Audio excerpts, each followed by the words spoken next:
Hello students, मेरा पुराना YouTube channel physics and fun के नाम से जो था वो अनफॉर्चुनेटली डिसेबल हो गया है। रीज़न मुझे भी अभी तक अननोन है, लेकिन मैंने अपना नया यूट्यूब चैनल बनाया हुआ है जिसमें आपको पुराने सारे लेक्चर्स भी मिल जाएंगे। और आज के लेक्चर्स में हम लोग नेक्स्ट टॉपिक डिस्कस करेंगे जो कि है कनेक्शन ऑफ रेजिस्टेंसेस के लिए। ठीक है, तो कनेक्शन ऑफ रेजिस्टेंसेस में होता है हमारे दो टाइप के कनेक्शन होते हैं, सीरीज कनेक्शन और पैरेलल कनेक्शन। तो हम लोग फर्स्ट वाला डिस्कस करते हैं, सीरीज कनेक्शन।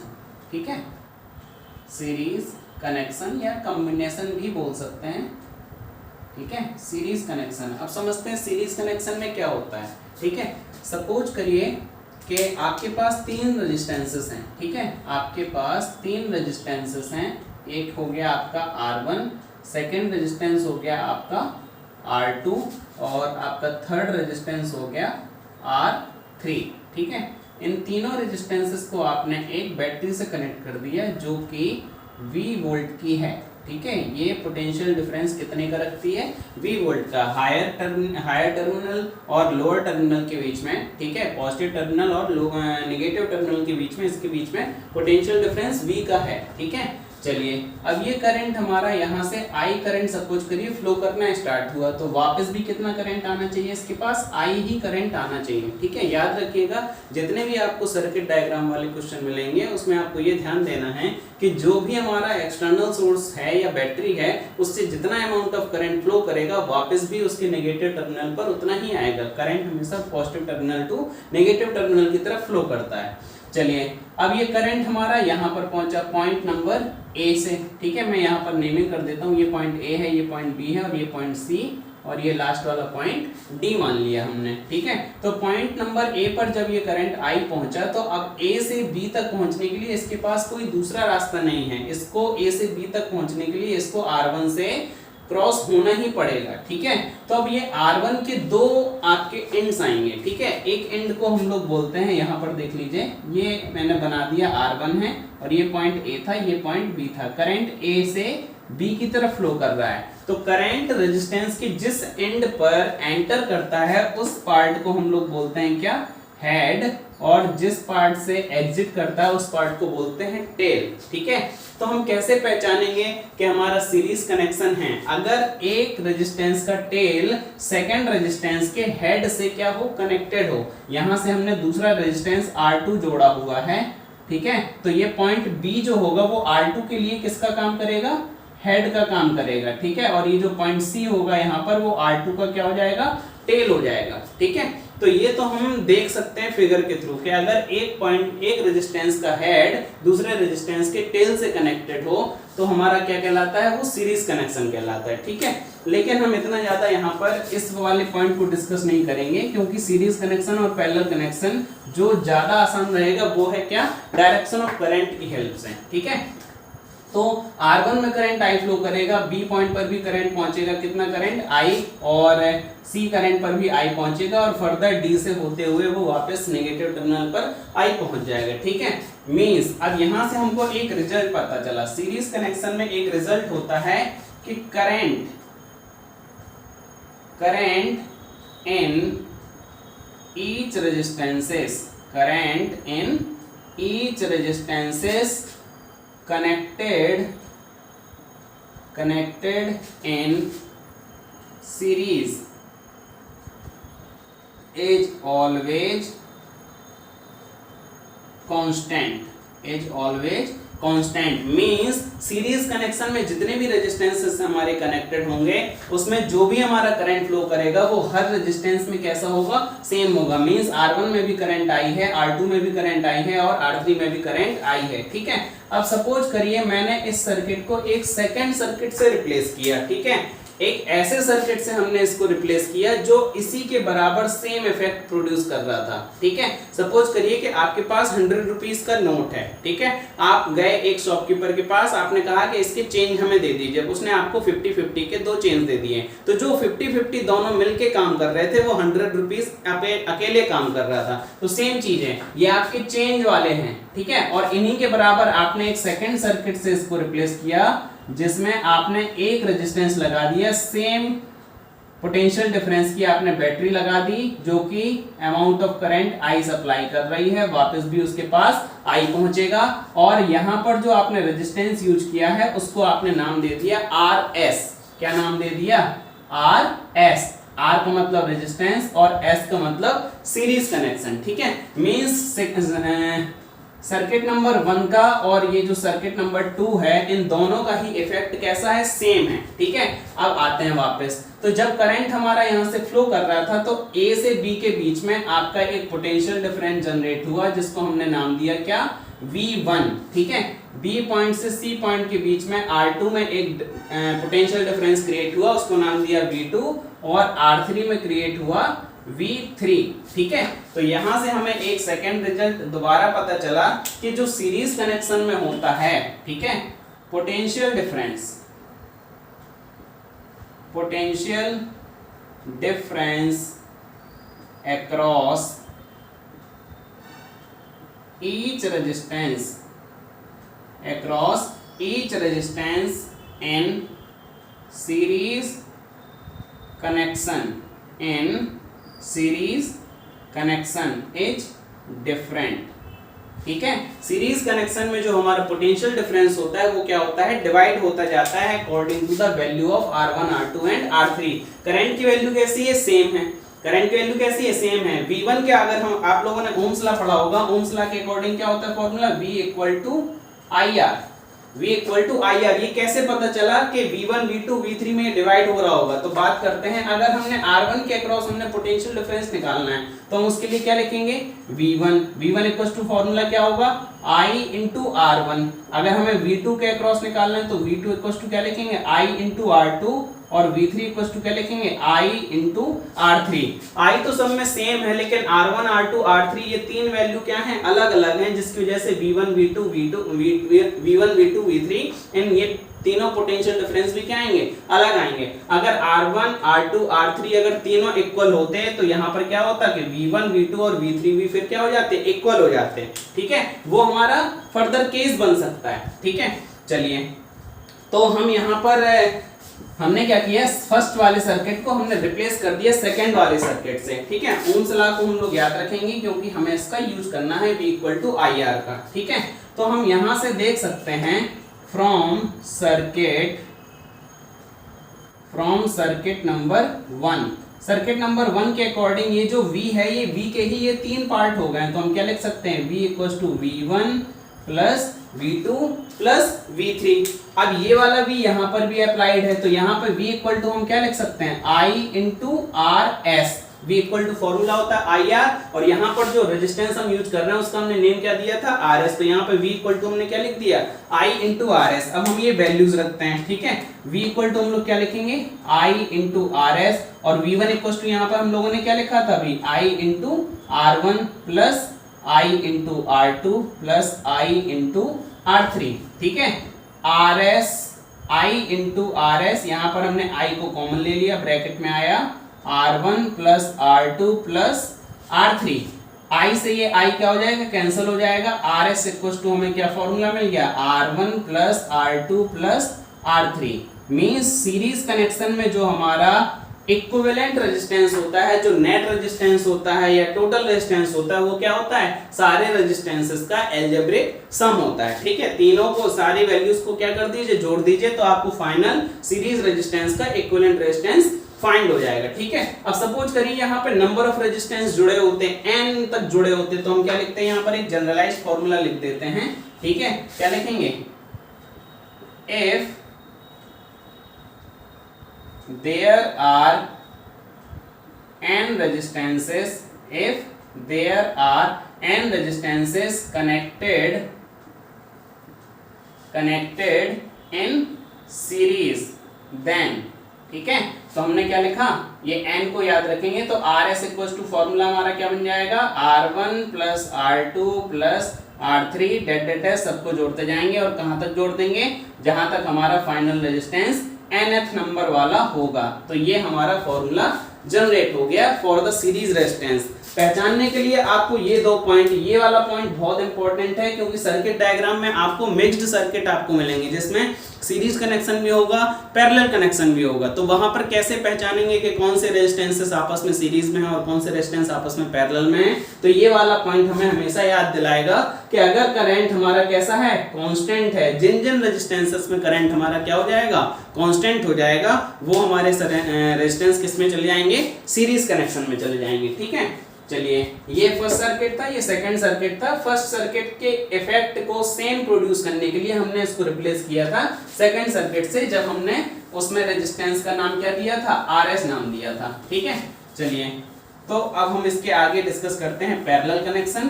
पैरेलल कनेक्शन में क्या होगा वो भी अभी हम पता कर लेते हैं। ठीक है,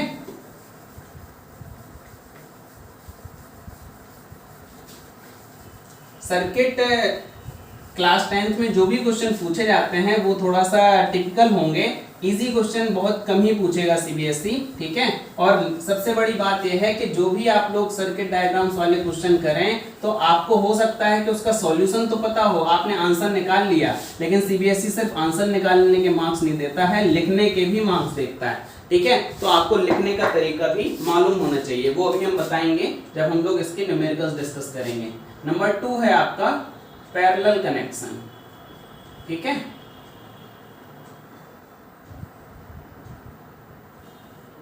पैरेलल कनेक्शन। ठीक है, पैरेलल कनेक्शन में हम लोग देखते हैं, सपोज करिए कि आपके 3 रेजिस्टेंसेस हैं, 3 का ही हम लोग डेरिवेशन जनरली करते हैं। अगर आपके एग्जाम में भी आए तो आप लोग भी 3 का ही करिएगा, अगर वो स्पेसिफाई नहीं कर रहा है कि कितने रेजिस्टेंस का आपको डेरिवेशन एग्जाम में करना है। ठीक है, चलिए ये हमने यहाँ पर इसके बैटरी लगा दी, ये आपके 3 रेजिस्टेंसेस थे, R1, ये हो गया आपका R2 और ये हो गया आपका R3। ये पॉइंट आपने A मान लिया और ये पॉइंट आपने B मान लिया। ये आपकी V वोल्ट की बैटरी है और ये पॉजिटिव टर्मिनल और ये नेगेटिव टर्मिनल। अब ये यहाँ से करंट I फ्लो करना स्टार्ट किया, I करंट फ्लो करना स्टार्ट किया, तो ये हमारा जाएगा कहाँ तक, पॉइंट नंबर A तक। पॉइंट नंबर A पर आके इसको क्या हो गए, 3 रास्ते मिले गए। करंट आपका कब डिवाइड होगा, जब उसको रास्ते दिखाई देंगे, जब रास्ता ही नहीं होगा तो क्या होगा, वो सीधा सीधा एज इट इज चला जाएगा, जो भी उसको पाथ दिया जाएगा। तो पॉइंट नंबर ए पर इसको 3 रास्ते दिखाई दिए, एक ऊपर वाला, एक एज इट इज ए से डायरेक्ट बी पर आ जाए और एक ये नीचे से होके बी पर पहुंचे।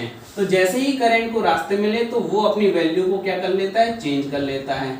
हमने नाम दे दिया कि R1 में करंट गया I1, R2 में करंट गया I2 और R3 में करंट गया I3। पॉइंट नंबर A से ऊपर से आ रहा है करंट I1, यहाँ से करंट आ रहा है I2 और नीचे से करंट क्या गया, I3 गया। पॉइंट नंबर B पर आके वो दोबारा मिल गया, दोबारा मिलेगा तो ये वापस करंट कितना बन जाएगा, I बन जाएगा। ठीक है, क्यों, क्योंकि I के ही तो ये 3 पार्ट हुए थे, I1, I2 और I3। ठीक है, चलिए अब हम क्या करते हैं, इस सर्किट नंबर, इसको सर्किट नंबर 1 नाम दे दिया। ठीक है, अब इसको भी हम रिप्लेस करते हैं जो कि सेम इफेक्ट प्रोड्यूस करें। सर्किट नंबर 2 का जो इफेक्ट होगा वो एज इट इज होगा जो कि सर्किट नंबर 1 का है। ठीक है, इसको हमने रिप्लेस किया एक ऐसे सर्किट से जो सेम इफेक्ट प्रोड्यूस कर रहा था, तो बैटरी भी हमें सेम वोल्ट की लगानी पड़ेगी, प्लस माइनस करंट हमारा ये I सप्लाई करेगा और इसको हमने नाम दिया RP, P for parallel, R means resistance और P फॉर पैरेलल। ठीक है, चलिए आप लोगों ने फॉर्मूला पढ़ा हुआ है V इक्वल टू IR, तो यहां से हम देख सकते हैं I इक्वल टू क्या लिख सकते हैं, V upon R। I equal to क्या लिख सकते हैं, V upon R। Parallel connection में याद रखने वाली बात क्या है कि पैरेलल कनेक्शन में जितने भी हमारे रेजिस्टेंसेस कनेक्टेड होते हैं उनके अक्रॉस जो हमारा पोटेंशियल डिफरेंस होता है वो सब में कैसा होता है, सेम होता है। ठीक है, तो अगर हमने बोला कि R3 के अक्रॉस जो हमारा पोटेंशियल डिफरेंस है वो कितना जाएगा, V जाएगा। R2 में भी कितना जाएगा, V जाएगा और R1 में भी कितना जाएगा, V जाएगा। मींस इसके अक्रॉस जो पोटेंशियल डिफरेंस होगा वो भी कितना होगा, V वोल्ट का ही होगा। तो यहां से हम एक रिजल्ट लिख सकते हैं क्या, इन parallel connection, the potential difference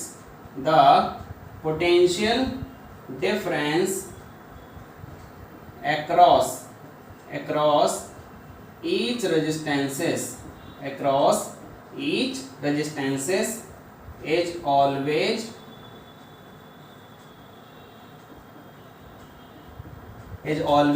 constant।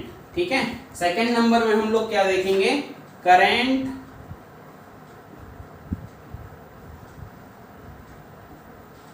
in parallel connection, current in parallel connection is divided according to the value of resistances। ठीक है, रेजिस्टेंस की वैल्यू के अकॉर्डिंग जो करंट की वैल्यू होगी वो क्या हो जाएगी, डिवाइड हो जाएगी। मींस मतलब समझते हैं इस बात का, मींस अगर R1 R2 R3 में अगर हमने कंसीडर किया कि R1 सबसे बड़ा है किससे, R1 बड़ा है R2 से, R2 बड़ा है R3 से, मींस R1 की वैल्यू सबसे ज्यादा, फिर उससे कम R2 की और सबसे कम R3 की, तो सबसे कम करंट किस में जाएगा, करंट नंबर I1 की वैल्यू जो होगी वो क्या होगी, सबसे कम होगी। मींस क्या कहेंगे हम कि I1 की वैल्यू जो होगी वो लेस देन होगी I2 और लेस देन क्या होगा I3। मींस I3 सबसे बड़ा होगा। क्यों, क्योंकि आपने पढ़ा होगा कि रेजिस्टेंस क्या करता है, करंट को कम करने की ट्राई करता है, करंट का अपोज करता है। तो करंट जिसमें ज्यादा होगा इसका मतलब उसमें रेजिस्टेंस क्या होगा, कम होगा, और जिसमें रेजिस्टेंस हमारा ज्यादा होगा करंट उसमें क्या हो जाएगा, कम हो जाएगा। ठीक है, चलिए अब हम यहाँ पर आते हैं, तो यहां से क्या लिखेंगे, फ्रॉम सर्किट फर्स्ट यहां से हम क्या लिख सकते हैं, I equal to I1 plus I2 plus I3। Current के ही तीन हिस्से हो गए थे। ठीक है, यहां से अगर हम देखें तो V इक्वल टू हम लोग क्या लिखेंगे, I इंटू RP, तो I इक्वल टू यहां से क्या हो जाएगा, V अपॉन RP। तो ये I की वैल्यू यहाँ पे पुट करते हैं, तो I इक्वल टू क्या लिखेंगे, V अपॉन RP। I1 की वैल्यू क्या लिखेंगे, V अपॉन R1,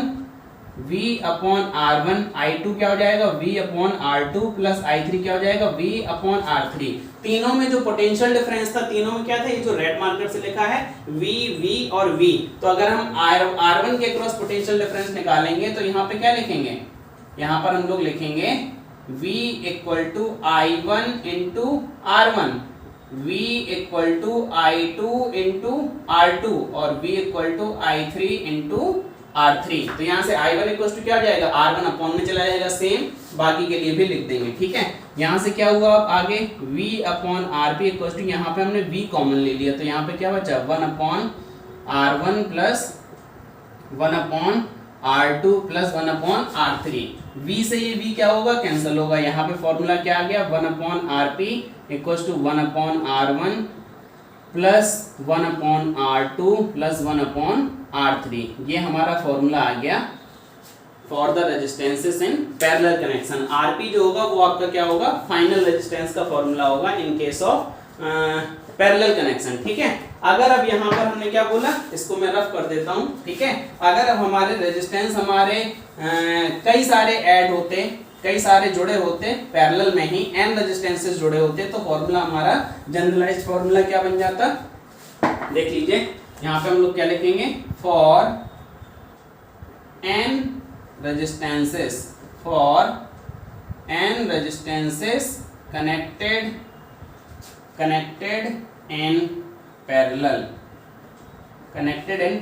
फॉर्मूला क्या लिखेंगे, 1 upon RP equal to 1 upon R1 plus 1 upon R2 dash क्या हो जाता है, 1 अपॉन Rn तक। ये हमारा फॉर्मूला बन जाता फॉर द पैरेलल कनेक्शन। तो पैरेलल कनेक्शन और सीरीज कनेक्शन को पहचानने का क्या तरीका है कि सीरीज कनेक्शन में जो हमारा होगा करंट की वैल्यू सेम होगी, while in parallel connection the value of current through each resistance is different but the potential difference across each resistances will be same। तीनों में क्या है आपका, V है। ठीक है, तो क्वेश्चन जो आपके आएंगे वो आएंगे मिक्स्ड क्वेश्चन। ठीक है, जिसमें सीरीज कनेक्शन भी होंगे और पैरेलल कनेक्शन भी होंगे। ठीक है, कुछ आपके स्पेशल रिजल्ट हैं वो मैं आपको बता देता हूं, आपको एज इट इज कर लेना है, डेरिवेशन उनके नहीं है आपके क्लास में, वो आपको क्लास 12th में मिल जाएंगे।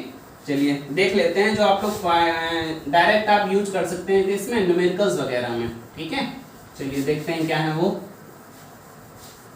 कोई भी क्वेरी आपको हो इस टॉपिक से रिलेटेड या कोई भी क्वेरी हो आपको इस वीडियो से रिलेटेड, तो आप हमें गिवन जीमेल आईडी आपको डिस्क्रिप्शन में लिखी हुई है, आप उसमें हमको मेल भी कर सकते हो, ठीक है। आपकी क्वेरी को जरूर सॉल्व किया जाएगा, ठीक है। चलिए, कुछ स्पेशल केसेस हैं जो आपको एज इट इज याद कर लेने हैं न्यूमेरिकल पर्पस को इजी करने के लिए, ठीक है। सपोज करिए कि आपके दो रेजिस्टेंसेस हैं, ठीक है, आपके दो रेजिस्टेंसेस हैं, ठीक है, जिनकी वैल्यू क्या है, सेम है, जिनकी वैल्यू क्या है, सेम है। सपोज करिए R है और ये R है, तो आप यहाँ पर डायरेक्ट RP की वैल्यू क्या लिख दीजिए, R/2। जो पैरेलल कनेक्शन में जो आएगा वो क्या आएगा, किसी का भी हाफ कर दीजिए, किसी का भी क्या कर दीजिए, हाफ कर दीजिए। अगर तीन रेजिस्टेंस होते हैं, अगर तीन रेजिस्टेंस होते हैं, तीन रेजिस्टेंस पैरेलल में होते और उनकी वैल्यू आपकी क्या होती, सेम होती, तो RP की वैल्यू थर्ड के केस में क्या हो जाएगा, R/3। डायरेक्ट यूज करना है, इतना आपको वहां पे शो नहीं करना होगा कि आप 1/RP = 1/R + 1/R + 1/N लिखें। डायरेक्ट आप यूज कर सकते हो, मार्क्स इसमें कट नहीं होते हैं, ठीक है। चलिए सेकंड देखते हैं। सपोज करिए कि आपके दो रेजिस्टेंसेस जुड़े हुए हैं और वो एक दूसरे के पैरेलल में हैं। ये हो गया R1, ये हो गया R2। ये करंट फ्लो कर रहा था I, ये करंट फ्लो कर रहा था I। इसमें करंट सपोज करिए I1 गया और इसमें करंट कितना गया, I2 गया। तो अब इसमें बैटरी की वैल्यू नहीं गिवन है, बैटरी की वैल्यू गिवन नहीं है, तो आप I1 और I2 कैसे फाइंड करेंगे, तो आप डायरेक्ट फॉर्मूला यूज करिएगा। I1 = लिखिएगा I × I1 जब फाइंड करना होगा तो न्यूमरेटर में यहाँ पे R2 कर दीजिए, अपॉन में कर दीजिए R1 + R2, ठीक है।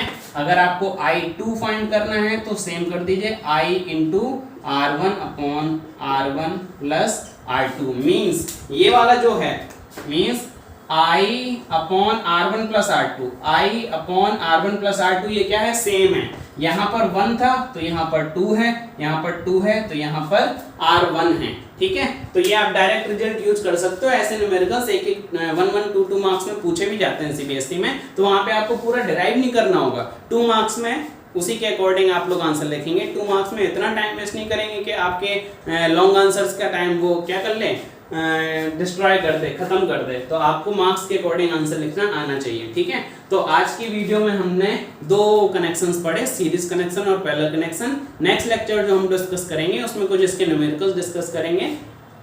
Thank you. Please subscribe my channel.